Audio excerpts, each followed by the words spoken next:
So this that I'm showing right here, for those of you that don't know, it's a documentary that Bad Bunny being a musician from Puerto Rico, also kind of a political activist. He's sneaking in his release of a single of El Apagón, that means the blackout. He's sneaking a 20-minute long independent journalism piece about the current situation in Puerto Rico. So Puerto Rico is going also through a hurricane, yesterday, the day before. 70% of the island is without electricity. And in a way, this was released like 3 days before the hurricane strike, and it's talking about exactly everything that is taking place as it's going. Right, so you can watch it, it's online, right? You can find it in YouTube, in El Apagón. It relates in a way to something that we wrote about Bad Bunny for an architecture magazine 2 years ago, right? Avery Review in New York of Columbia University. They said we want to stop being so Eurocentric, blah, blah, Usually you're talking about other things that are not Eurocentric things, so can you talk about where you come from? And we're like, actually, we want to talk about many things, but it's not only where we come from. There's many ideas about things that we feel are connecting us to many other places, right? And it started somehow with Bad Bunny, right? Bad Bunny, this looks like a normal outfit these days, right? The plastic shield, the mask, that's basically COVID times, right? This was before COVID even existed. It's a very futurist image, right? This was in the first ousting of a Puerto Rican governor. There was a massive strike in the island where people were gathering together, and they were saying we're really tired of being a colony, right? But particularly you have to go. We don't know how to get rid of everybody else for now, but the governor has to step down.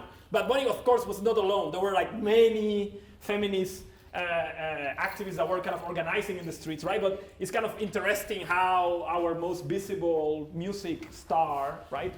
Maybe in our whole history, right? Because it's so popular around the world, is also our most visible political figure, right? Which I think is a really interesting moment in time. But it also talks about a form of desperation. It also talks about something that we want to talk to you about, right? That title, Loud Reading in Post-Colonial Landscapes, to the beat of reggaeton. What is loud reading? What is a post-colony, right? In our context. These are some things that we've been asking ourselves, and that are also really important for us personally in the way our daughter here, right? She's called Emma Juizarix. Emma, short from emancipation, right? Juizarix is a kind of Afro-Taino futurist name that we combine with some things of some parts of our history, right? And we wrote for her a letter that it was published in the Funambulist magazine in Paris, when the editor asked us, can you write a piece about land from settler colonial property to land back? And we're like, our daughter was born a month ago. Can we write a letter to her explaining her name, right? How her name relates to all the struggles of emancipation that are central to our own lives, but also that put us in conflict with what we do, right? We work for universities, which are problematic. Land-grant universities, right? Or some people call them land-grab universities. We show our work in museums that are responsible from erasing our history, right? We may work with institutions that are getting their money from the prison industrial complex or from military. As professors, part of our salary comes from the military, right? That's pretty much the standard in the United States. Right? So we develop all these collages that in a way is really central way of our practice to explain to her a map to her name. So the institutions don't lie to her, right? So at some point when she can read this, she will find somehow a relationship to the land and to the spaces where we come from, right? This also relates to another piece we also publish in the Funambulist that says that history doesn't exist, right? We made this chronocartography of anti-black regimes around the world that we will talk about it a bit later, right? But the point is, by reclaiming already an established tool in the architectural theory that Charles James made in the 70s, and reinserting what he forgot to mention, we are proving that the history we learn is not really real. I mean, we are in a place where teaching history is illegal, right? I also come from another place like that, like Iowa, right? Texas. We have all these laws where if you learn about slavery or about settler colonialism, you're basically breaking the law, right? So that this is not something that we have to talk about like, 60 years ago, there used to be banned books, like this is actually happening today, and we're all aware of that, right? So history is constantly being rewritten by those in power, right? By the institutions that we participate with, right? By whoever controls our institutions. So we divided these lectures in different parts, and again, keeping the spirit of loud readers, and we're going to explain to you what loud readers means to us. We're going to read out loud some pieces that really means a lot to us and that also helps us to structure and to think of what we want to talk with you today. Part 1, history doesn't exist. There is no post or pre in this vision of history that is not linear or theological, but rather moves in cycles, in spirals, and sets out on a course without neglecting to return to its same point. The indigenous world does not conceive of history as linear. The past future is contained in the present. The regression or progression, the repetition or overcoming of the past is at play in each conjuncture, and is dependent more on our acts than on our words. Right?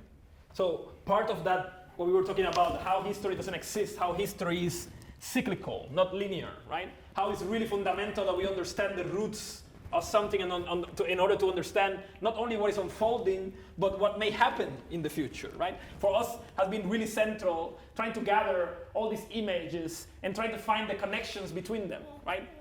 Between constructions of identity, right? Protection of the settler colonial white supremacy state and its institutions, right? Its institutions sometimes being the complete nation state, right? And the apparatus of knowledge that is generated around that. Understanding the relationship of architecture to those regimes of oppression, right? I don't know if you know these people, right? Like Frankowski there and B.R. Kingles in the other side. But I don't know if you know the other people, like Jair Bolsonaro, right? Or the guy that controls all of our information with Meta, Mark Zuckerberg, right?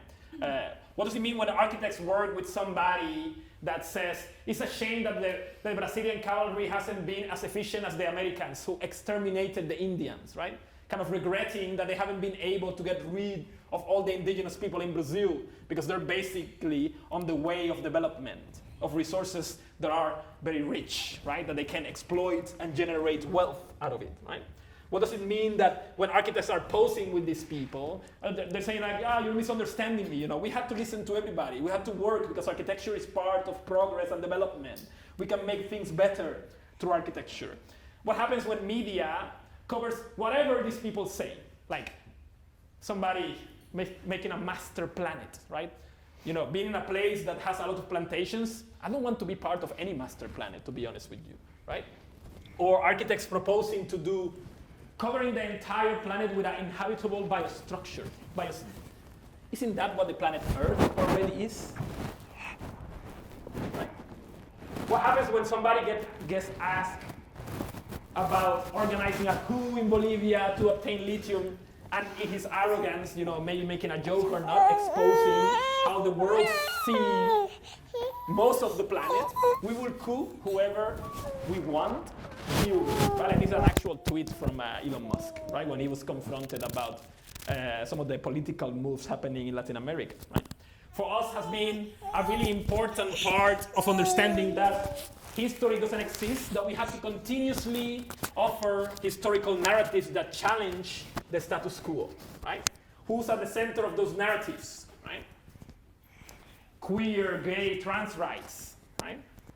Black and indigenous people, poor people, right? Marginalized populations all around the world that are affected by everything we do, right? Understanding that even when architecture makes some steps towards things like organizing and labor rights, because of our own condition as a very bourgeois, middle class service to the wealthy, is oftentimes thinking of architecture as something separated from the construction industry, right? right? That we think of architects like something special, right? Who builds our architecture? Where are the materials coming from? Now, what is the value of architecture? Compared with black life, with indigenous life, with trans life, right? Those are the questions that people are, look at the destruction of private property, right? And how militarization is institutionalized in order to protect that, right?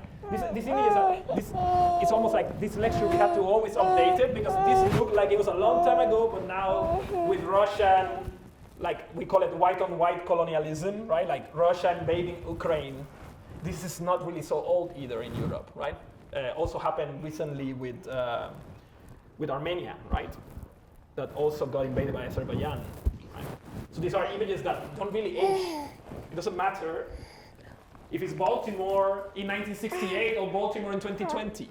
There's a meme that makes me laugh and angry at the same time. There's an older lady with a banner that says, "I cannot believe that I'm still protesting for this shit."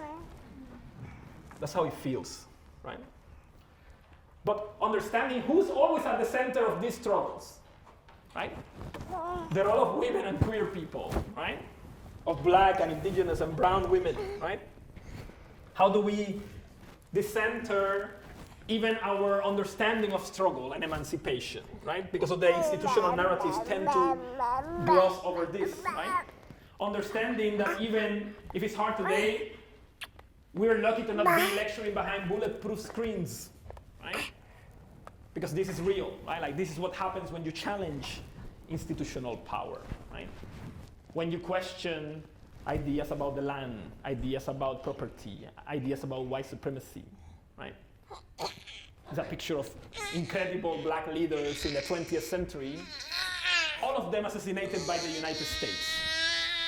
From Malcolm X to Fred Hampton, all the way to Patrice Lumumba in Congo, right?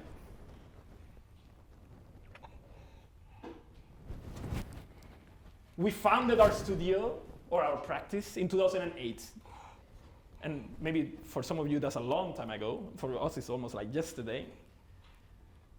It was 2 weeks after Lehman Brothers filed for bankruptcy. It was like a really strange time to finish school. Finish school and then everything's bankrupt. People are jumping out of windows. Architecture studios are closing down. All the precarious labor, that is all of us pretty much, getting fired from everywhere, right? So I studied in Puerto Rico, then I went to Belgium to do like a 6-month thing and come back, and then, here I am today. That's a picture of us in 2008 thinking about like, wow, I cannot believe that we're working for this nonsense. Making all these foam models for competitions that weren't getting paid like $100,000, not even getting paid for it. Right? So it was like a really steep learning curve. These are all the places where we live for the last 14 years. It's a lot. After Brussels, we moved to Amsterdam. Then it was quite horrible. End up in Beijing, where we were based for 7 years, right? So these pictures of our apartment there, so you understand how we lived. It was like there was no separation between art and life, right? It was always something about production and gathering and solidarity. We'll talk about this a bit later, right? But we went from being in a city of 20 million people, right? Perhaps in the middle of modernity, to waking up one day in the middle of Wisconsin. The then director of the Frankowski School of Architecture had invited us to be visiting fellows, like teaching fellows. So we left Beijing and we come here, really. Yeah, I was crying too. I was crying too when I was here. Which was a really shocking thing to me. This nature was so unnatural in a way. Apart from all the stories and all the narratives about these places, all the people that got killed here, all the fires that set this ablaze, all the weird relationships with the neighbors. Frank Lloyd Wright was a very strange person. Also to be in Arizona, basically in an indigenous reservation, right, that has been occupied by all these people to make architecture on the landscape. Right? What was really interesting for us is that how to be in a place that celebrates the idea of the singular, white, male genius, right, that is going to save the world, and try to propose a form of education that is totally against that, right? That is thinking about solidarity, about sharing knowledge, about collective ways of world making, right? So it was really hard. It was a really hard thing because many people that were there wanted to be Frank Lloyd Wright. And we were like, but Frank Lloyd Wright is dead. So what are we gonna do about it, right? So one of the projects we did with our students was, at the beginning it was kind of forced, it was hard, it was a fight, but it was to make them do a magazine that it was not about Frank Lloyd Wright. That it was about exploring ideas beyond whatever they were, right? Or whatever they thought architecture was. First issue was utopia is the wrong word, right? And after that, I think they're like in the 6th or 7th issue. They're getting like grants and everything. So it has been the only project, or one of the few projects, that even if the school was forced to move sites, and it's not about Frank Lloyd Wright anymore, they're still carrying this project, right? So it had something that people could share that was, in a way, indifferent of the site. Being there, it was really interesting for us because also we can bring high school students, to learn about these places, but not only to romanticize them, right, but to question them, to understand what can be done that is different, right? Like in these sites, we were having our students do projects that were questioning the history of the sites, right? Like even kind of making fun of the materials that had to be carried by all the laborers there. Frank Lloyd Wright never carry a stone, right? Everything is made by things that were carried by everybody else, right? Questions about dark ecologies, questions about materials on the site. Somebody wanted to say like a very romantic thing, like we build everything here with everything that is found around, right? Which is, I think, is a quite violent thing. Going to indigenous land and start picking up stones and say, I'm gonna make architecture with this, right? So one of our students, when he was doing his thesis, said, I'm gonna build everything with everything I find in the wash. So he went there and picked up all the car parts and casted them in the concrete, right? So it became also a monument to some sort of modernization of the place. That is not so romantic after all, right? Also, we're part of this terribly named documentary in BBC that says, after we've been quite critical of like people that imitate Frank Lloyd Wright and all the organic architecture, they name it Frank Lloyd Wright, the man who built America, right? That tells you how we see the world. Part 2, loud reading. The only purpose of education is to make new worlds collectively. This requires the practice of curiosity as a daily habit and the exercise of dignified and purposeful rebelliousness. Other worlds are possible. How many of you have seen this image before? Everybody, right? This is like the image of the United States of America, right? America is in the middle there, or Columbia, right? Like she switches names. What do we see here? Somebody. What do you see? The natives being thrown out. Right, right. Like all the European settlers, New York in the background, the light of God washing over, this white woman carrying, what is she carrying in the middle? The Bible. No, even more dangerous. A school book.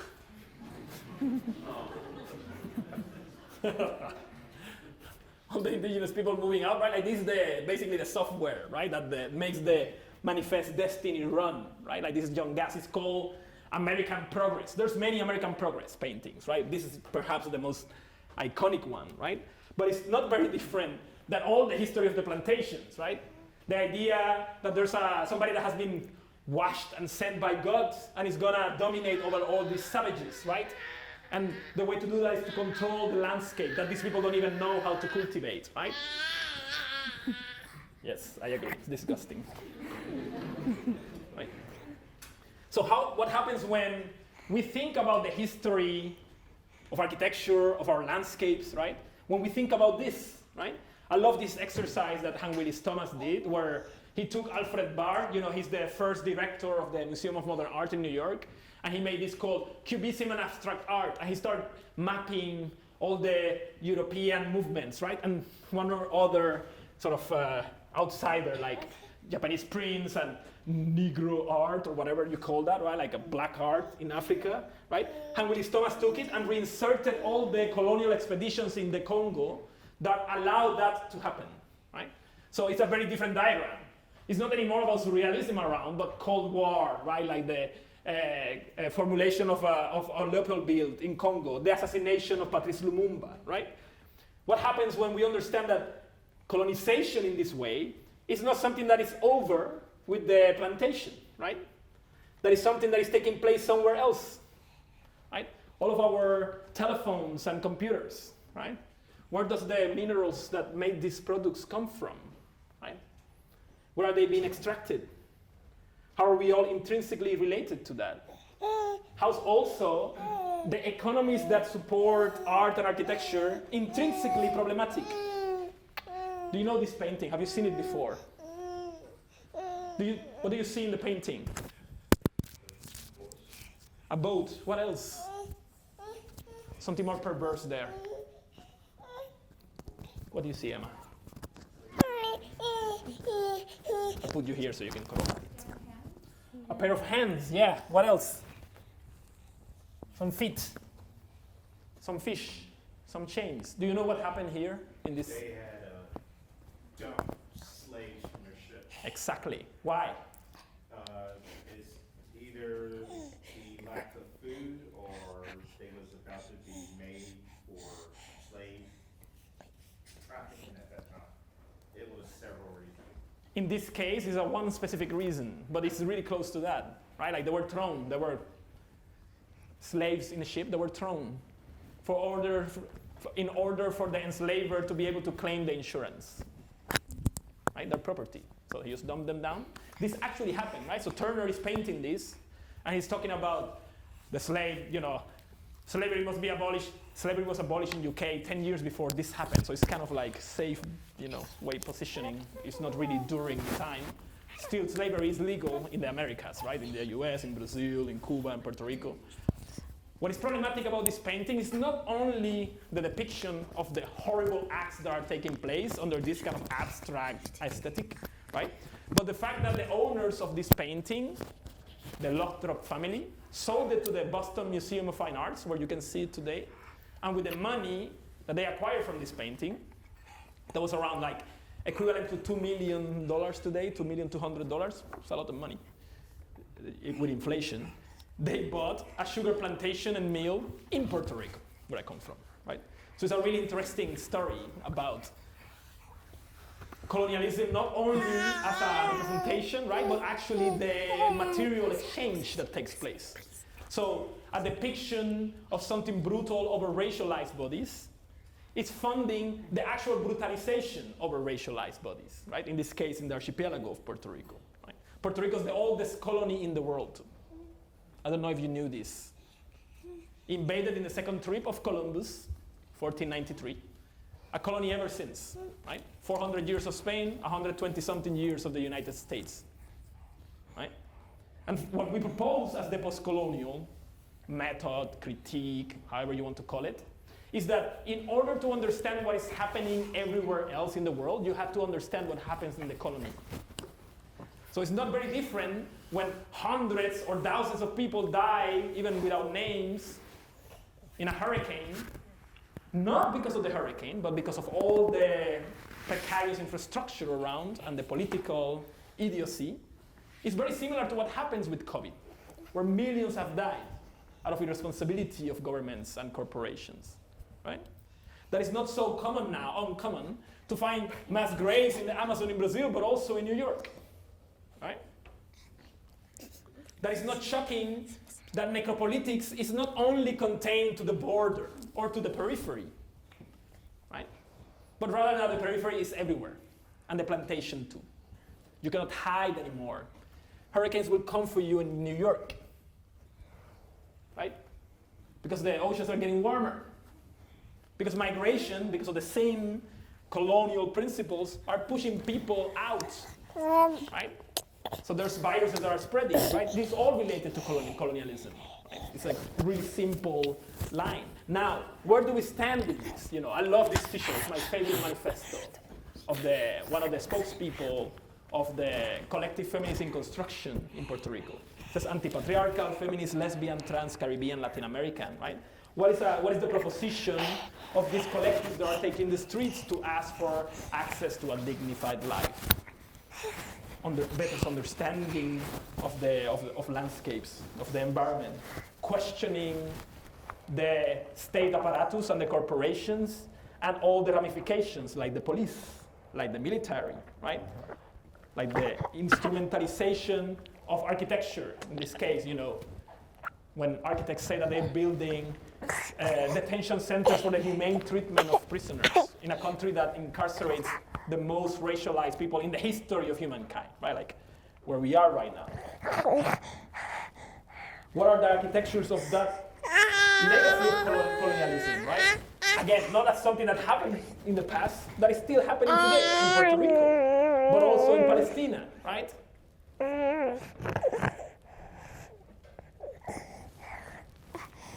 What are the ecological effects of this? Right?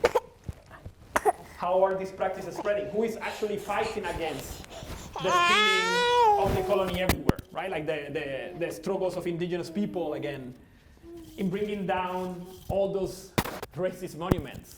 I love these. These are what we call true democratic forms of architecture, right? When people come together to bring down monuments that were never democratically erected, right? It's like popular, spontaneous forms of architecture.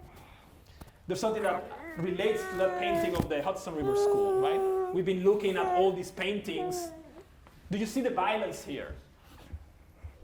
Can you see the violence?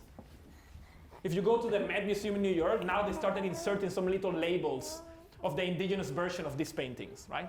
Say like, this is the genocide of my family, right? These landscapes are our landscapes, and we used to be here, but somehow the painters erased us, erased any sign that we were here, right? There are like postcards, very similar to what happens in the tropics, right? You see the palm trees and all the beautiful things, right? It's an invitation, even scenes that never happened. This is called The Last of the Mohicans, and it's depicting indigenous people surrendering. This never took place, right? All these painters of the Hudson River School were going westwards with Manifest Destiny, imagining those postcards, right? The propaganda of the new nation state, right? That relates to bringing down these monuments. Some of our projects, what I have done is reinsert the violence in them, bring the architecture back in these landscapes, right? Like these are some small workshops we have done of post-colonial postcards where we invite students to reinsert the statues of the symbols of genocide, for example, right? A series of exhibitions we've done where we have made some of those sort of militarized landscapes with videos talking about the plantations, right? Talking about how architecture is used. Even if you don't see it, it's always there somehow to create the settler colonial state.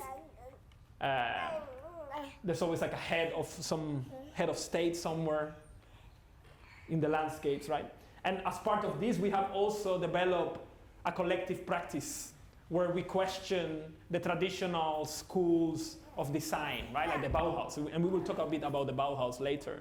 But the Bauhaus is really problematic, right? Our education comes from there. But Walter Gropius believed that women couldn't think in 3 dimensions, right? That architecture couldn't be done by women. That has enormous repercussions still today, right? The fact that there are interior design departments come from the Bauhaus, right? The fact that he will only let women go to do textiles and ceramics and photography, but they couldn't touch painting or sculpture or architecture, right? That's real Bauhaus legacy, right? It was always a bunch of dudes there, like making 3-dimensional stuff. What we propose is that at the same time as the Bauhaus, there were other schools, even in Europe, that were much more radical, like the People's Art School in Vitebsk, where men, women, non-binary people, children were working together across the arts. They were not even fields specific, right? They were using architecture also as a way to bleed into the cities, right? Like to design things that were part of the trams and transportation and ration cards. Like these are some of the things that we're doing. And even at the same time, in Puerto Rico, in Cuba, in the Dominican Republic, in the United States, in Mexico, in the tobacco factories, right? Where workers who were denied any means of formal education, children of former slaves themselves, will choose one of their own that knew how to read for them during the entire workday. Have you seen telenovelas? You owe telenovelas to the tobacco factories. they invented telenovelas, right? Like that was a form of entertaining in the factory, right? At the beginning, loud reading was performed by men, right? Like they were reading classics and like, this is read some play or some entertaining or some soapy thing. And then later on, people like Puerto Rican feminist, syndico-anarchist organizer, and utopian author Luisa Capetillo would not only loud read Kropotkin, Bakunin, Marx, Engels, but also her own utopian fictions. Her utopian fictions are kind of funny. I mean, some of them are about like free love and so on, but it was always like workers rob a bank and live happily ever after in the countryside eating delicious vegetarian meals, right? It was always like a really positive way of questioning authority and power, right? So we borrow a bit of that practice of the loud readers, right? To question things like the new European Bauhaus that they're making in Europe, because the old Bauhaus was not European enough, apparently. And we kind of start developing a series of propaganda stuff. Like our collective is called Post-Novis, a combination of Post-Colonial and Unovis, that school in Vitebsk, right? And through all this propaganda and events, right, like loud reading manifestos, you can go explain this. Okay, baby. Can you click? So the idea was like to, as Cruz mentioned, like collectively to produce, also questioning the idea of production, because there's so much also to be said about naming and the process of producing collectively. So again, everything we do as Post-Novis is just signed as Post-Novis, and it's always fluctuating like members. And we have opportunity sometimes to turn the idea of Post-Novis into exhibitions, where we produce like artifacts. So that was like also borrowing the idea of an architecton of a school of Vitebsk, but also bringing some more contemporary questions too. So we turned the space into installation. We had different also medium that we were showing. It turned into a publication, and it also turned into an event of loud reading, of public loud reading. So again, this idea of bringing people together and sharing different thoughts about different topics. So that's some of our members. So that exhibition took place. That was one of the first. It was in Omaha, in Nebraska. Sometimes there was discussions. Sometimes it was like the idea of changing the sets of a lecture. So that was like one of the last lectures we did before COVID. And we wanted not to do like a typical lecture, but to do more like a performance and play with the idea of recruiting 2 new members. So we changed the stage. It became like more like a theater play. We were reading poetry. We had a lot of different movies playing. We had sculptures. We were hanging up kind of what we call propaganda posters to invite people to join us. And also it takes part of being a real play, which was also had like different kind of setting. One of them was a fiction that we wrote with different members. So again, like how do we write collectively, which was like a very interesting exercise of joining different voices, different styles, and telling different stories. And it became, again, like another iteration of it was like projected in this huge 360 space, so it was really immersive experience with different chapters around the idea of play, of what would be a play about Post-Novis, and what would be the stories that would be told there. So for example, also one of the members is working a lot, so he's a fiction writer, and he's working a lot with the Smurf figure. So the Smurf figure was there in the video. The Smurf being a symbol of protest in some parts of Eastern Europe. So in Poland, there's like this famous artist who does like orange Smurf as a sign of resistance.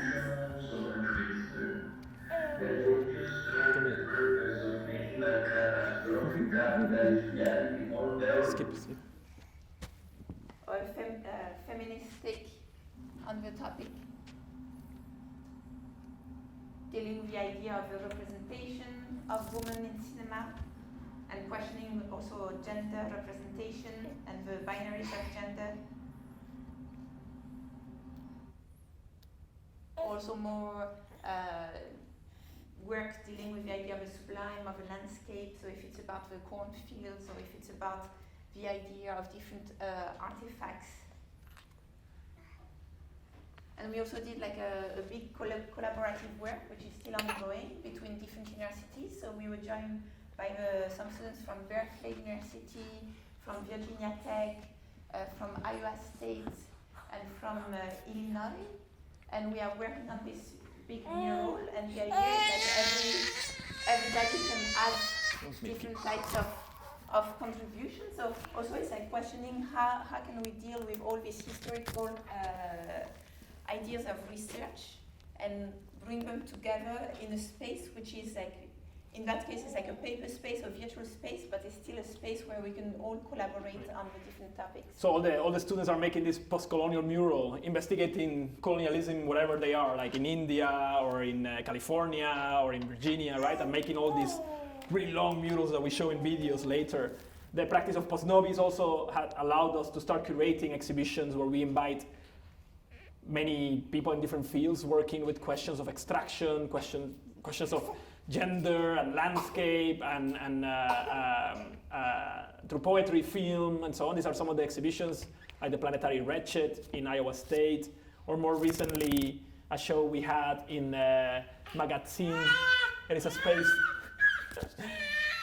in Vienna, in Austria, where we made a stage of the play, of this post-colonial play, in one of the rooms, and we created a public library in the main gallery with all the books that we wanted to share, including philosophers from Bolivia, like Silvia Rivera Cusicanqui, or Franz Fanon, or Raquel Salas Rivera from Puerto Rico. So it was a real loud reading space, in a way, right? With all the images of these sort of militarized and propaganda landscapes. Right, so it's all propaganda room, in a way, but like post-colonial propaganda.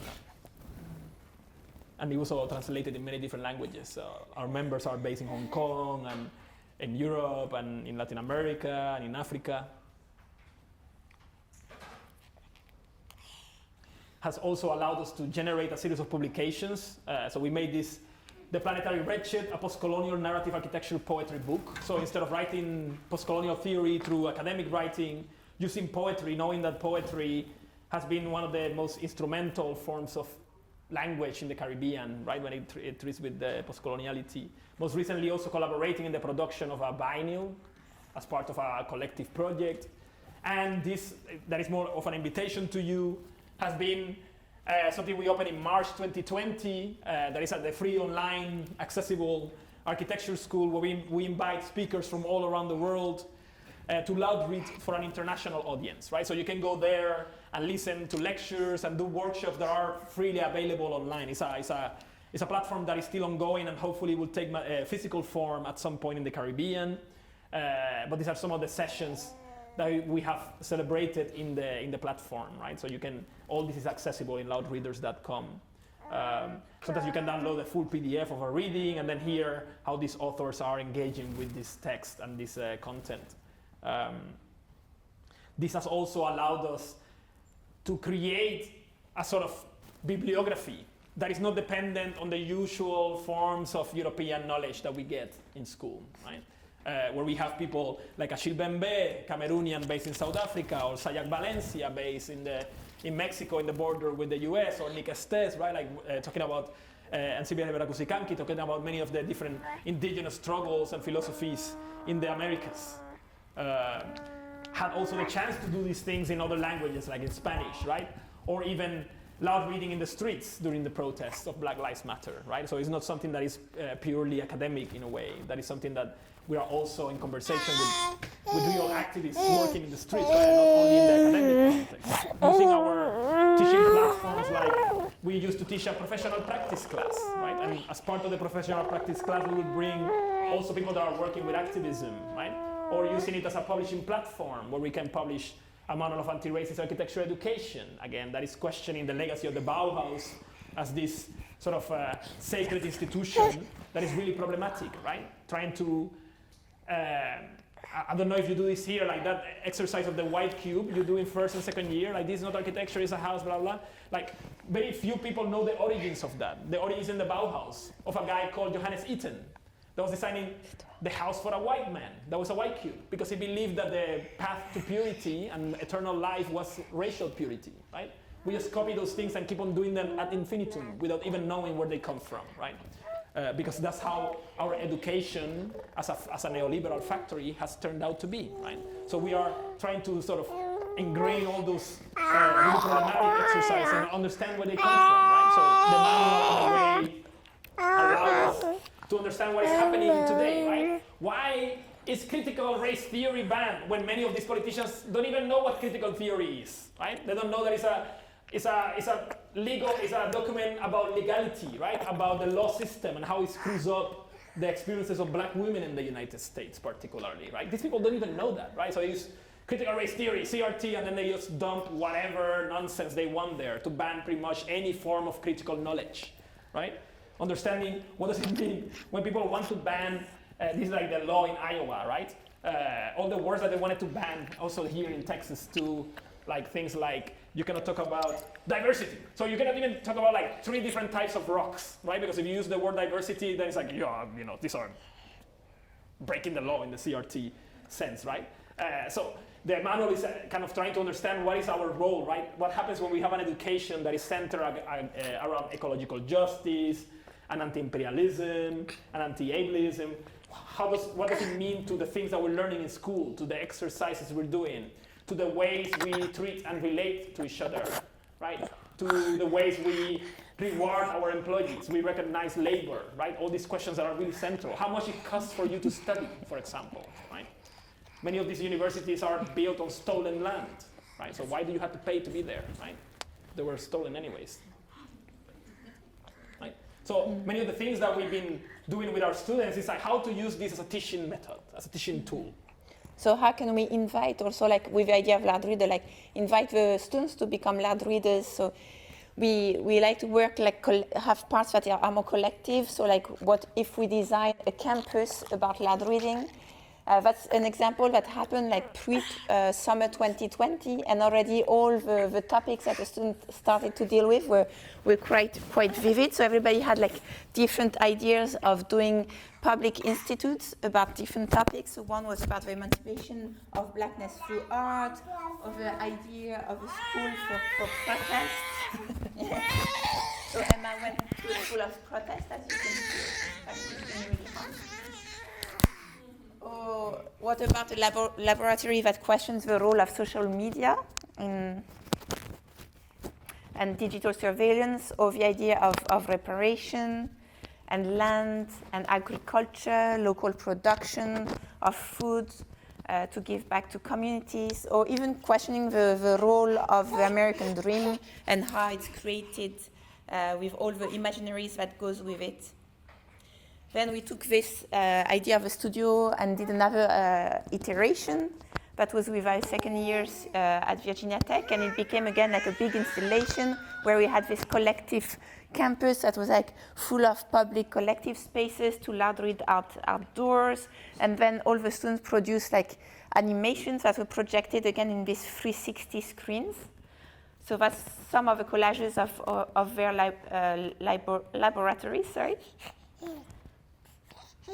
And that's like also another idea about that was done this time at Columbia with like postgraduate students, where we questioned the role of institutions that we found in New York, so MoMA, the Met, the Guggenheim, and every student produced like a short documentary to measure the colonial footprint of these institutions. Right, in this case, understanding the role of the board of directors of MoMA, right, in the Dominican Republic, extraction of silver, or like the prison industrial complex. One of our students did this really interesting work while being at Columbia, understanding the role of Columbia in gentrifying Harlem, right?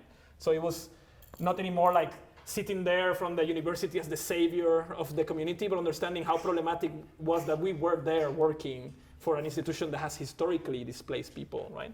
Understanding what is the actual policies and politics that are going around it. Sorry. Oh, sorry. Emma is not really.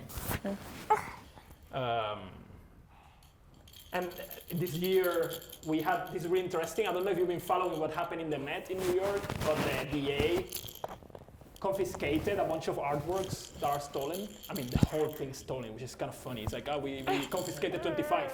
What about the other 8 million that you have there, and the building, and the land, right? But it was very interesting because as that was happening, one of our students, I mean, all of them did some really amazing projects, but one particular one made this amazing video called Call to the Touch, where he documents how all the artifacts from the Cambodian collection in the Met are connected to the genocide in Cambodia through a dealer, right? To the bombing of Vietnam of the US military, but also through a guy that was benefiting by selling artworks to all these museums and with the money funding genocide, right? Like literally directly. So he made this amazing video where he rendered the office spaces of the Met. He found pictures hidden of the really banal office spaces in the Met, where all these bloody deals take place, right? Where all this loot is hidden, right? In the archives, in the collection, in the board of directors office. And he made really photorealistic images and reinserted all these documents that are actually historical documents, right? So it's a really interesting use of the architectural space to problematize these institutions, right? Like, so it's not only, yes, I want to design the new gallery in the Met. No, like, we want to question what this institution is about, right? How are all these things connected? How can we be critical with the tools we have, right? Which is something that we like to do not only with adults. We enjoy also like working with a lot of different types of public. So if it's like Emma, like small children doing different workshops in different places. So for example, that was like some painting workshops we did when we were living in China. Also like creating stories, because we understand so again, it goes back to the idea of loud reading, but also the power of storytelling and the power of reappropriation of the tool of storytelling and creating fictions. So we write a series of books for children. That was like one of the first one, called the story of a little girl and the sun, questioning like the sun that was like kind of taking over the city. The sun was a dictator, so there was no night in that place. Yeah. And how can you bring all those topics to the children and also like collaborate with them, because we also believe that there's no topic, like there's always ways to communicate with different ages. And we also do installations with children. So that was one of our favorite projects, where we had like, I don't remember how many, like almost 1,000 cubes of styrofoam. And we built like, it was called Palace of Magalit. And everybody could just be in the space, work either individually or collectively, and build. So it was really interesting to see also the interactions of the children with the space and with the idea of building together. The smaller they were more collective, and like things were moving up dangerously quite high, but then up and down, and people would, so it was like really inspiring for us to see the production. Part 3. Form and manifestos. Emma is going to read the quote. The limits of my language mean the limits of my world. And here, I'm just gonna flip through a bunch of tools we use to communicate some of these narratives, right? Like sometimes making collages about utopia, how these start as a small exercise where we're trying to understand the history of architecture, and they evolve into pieces that are shown in museums at different scales. Small collages like this one with 100 ideal cities, and then growing up much bigger with 120 ideal cities in Nuremberg in Germany. I think like we're doing now one that is like 130 and it's even bigger than this one. Museums keep on saying, hey, we have a bigger wall for you. I say, okay, whatever, we make a bigger collage then. But also how all these ideas about exploring research through making stuff like images, books, exhibitions is really central to understanding the power of this media through all the things that we're trying to learn about in history, right? From indigenous collectives, from art collectives, from anarchist collectives, and it really bleeds into everything we're doing, through the publications we've done. exhibition we ever did, like in 2011, we self-commissioned ourselves to make this exhibition, right? So we started with some tables of IKEA and some images we have done, and made an exhibition and invited people to see if they will come, right? Without knowing if they will come. This was in Beijing, and later on being invited to do a wall in the first Chicago Architecture Biennale. Our book, Narrative Architecture, that we published in 2020, that is about how to use tools of architectural representation to make works that question the power and ideology in architecture. So it's not only to sell a project, right, but to question it. So the book is all about how in the history this has been used and how can we use it as an empowering tool that is critical, as well as a book that we're working right now that should be out sometime next year, that we disagree with the title, but the book is about questioning what universal means, right? What are universal principles of architecture? So it's not only about Vitruvius and so on, but actually talking about ecological justice and queer ecologies and all the other things that we think are really important. What does it mean to have an anti-racist architecture, for example? Other books that we have explored the relationship of form and ideology and power with our pure hardcore icons that we published first in English, then it was translated into German, and last year we finally published it in Chinese, which is, I think for us it was a really exciting moment. And also other forms of practice, these are the German edition, how this bleeds into exhibitions, right? So there's always a platform of making discourse and asking all these questions.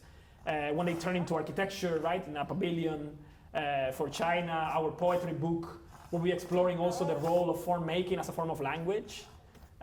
So these are a series of publications that also turn into exhibitions where we're looking at form, if we can strip it from meaning, for example, right? Understanding the sort of legacy of language as a tool of control and as a tool of colonization and so on. These are some of those installations. And moving now to the last part, these are a couple of quick projects. We were one of the finalists to design the biggest museum in Moscow, in Russia, in 2015. And we proposed to do a museum that was open in the ground level, so everybody can visit without paying the ticket, right? So you can be in the ground level, open, all the galleries open and so on, and have all the closed spaces above, right? So it was a kind of public museum. We lost the competition. We were one of the 10 finalists, so we got a nice fee and so on. But we were like kind of heartbroken, and we turned to Beijing. We made this project called the Palace of Failed Optimism. When I was like, it was a project about like, you store there everything that fails, and then the building keeps growing upwards really quick, right? Because everything keeps failing around you, right? But after that, after making that, and kind of like, we found a way to open a program that was really similar to the museum, but almost no budget, right? It was a really small gallery in Beijing that we used as a platform to create discourses of art, architecture, and design. So it was like exhibitions in this really small gallery, right? It will be artists and architects from all around the world with a bunch of group shows, as you will see, like mixing many different disciplines and questions about many different fields. These are some of the shows. I must put in the soundtrack. Some exhibitions that question the role of language. We started getting invited to do exhibitions in bigger museums and institutions. This one is about language and the reduction of language and how that affects us, right? Like how the way we think. There was like artists working in Mexico City, and we would invite artists working in Mongolia, right? How do you work with language across different geographies and geopolitical systems? You really know where you are for the first time in history. It was one of the last shows we did in Beijing. And this one that I think it aged quite well, right? Like questioning the relationship of language to power, right? This was in 2015, but it could have been last year. And the last two projects are ongoing. One is for a school where students should learn through art and farming. So a professor of international business in Nebraska invited us to do this project that should have been in Nigeria, where he's from, and Nebraska. And we proposed to do this school that can shrink and grow together with the gardens, where the students have always access to space to grow food and to make art, right? So everything is a gallery, everything is an atelier.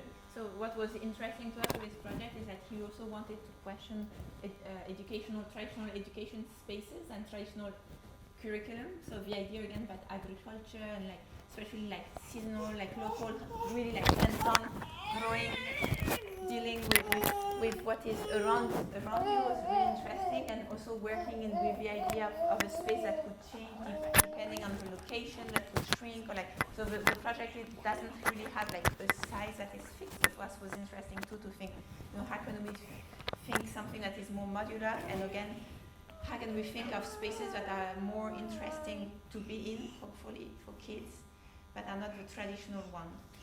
And the last project is in Puerto Rico, and it's a really important project for us. And it's a project maybe for our most visible trans writer. It's a trans poet called Raquel Salas Rivera.